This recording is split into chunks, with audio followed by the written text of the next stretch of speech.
millionaires will disappoint you. Now, give me a time to explain that. And my goal here is not to just offend every millionaire out there, okay? But millionaires will disappoint you. I've had a chance to work around, work for, know, and get to know quite a few millionaires.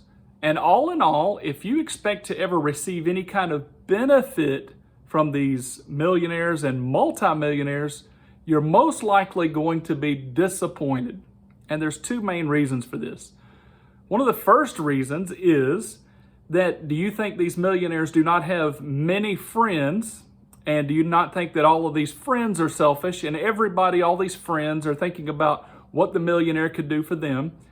And let's just say this millionaire decided to give you $1,000. One of the first things out of your mouth and out of your thoughts and out of your heart, as soon as you receive the 1,000, you'd be like, well, thank you. But then you'd start throwing like, why couldn't they have done a little more than that? Why not 5,000? Because we're greedy. Human beings are greedy. And so if this millionaire has 100 friends that all want a $5,000 gift, he's not going to be a millionaire long.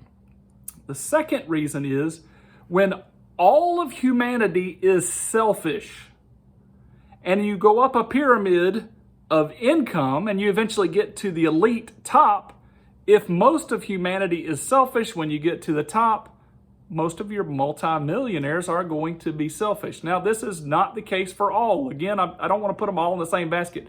There are some very generous, good, wealthy people in this world, and they lavish everybody around them with financing, and that's fantastic.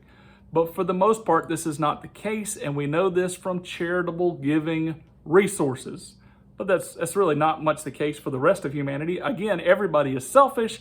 Why would we expect our sinful nature to change as we go up the ladder, which applies to you, the non-Christian millionaire? So if you know these multimillionaires, and there's going to be a disappointment because you're going to find that most of them are not going to be that generous, then why in the world do you think that as a Christian, when you become a multimillionaire, that you are somehow going to be more generous? All of the odds are against such. If you are not generous now, you will not be generous in the future. So if that's your goal is, and this is what everyone's excuse is that is pursuing this, is like, I want to make a lot so that I can give a lot. Really, is that your ultimate goal? Is you make a lot so you give a lot? So the question would go back to, do you give a lot now? You're like, well, no. Then you have a non-generous spirit, and that is not, most likely is not going to change as you climb any kind of financial ladder.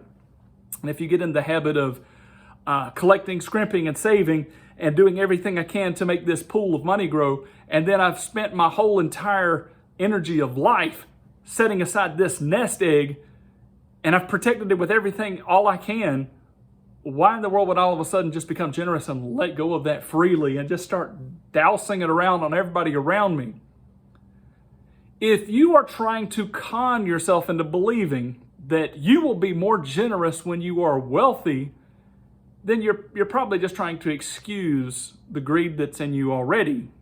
You see, you want to desire and to have and to hold to satisfy some selfish ends and some selfish motives and some selfish reasons on the inside.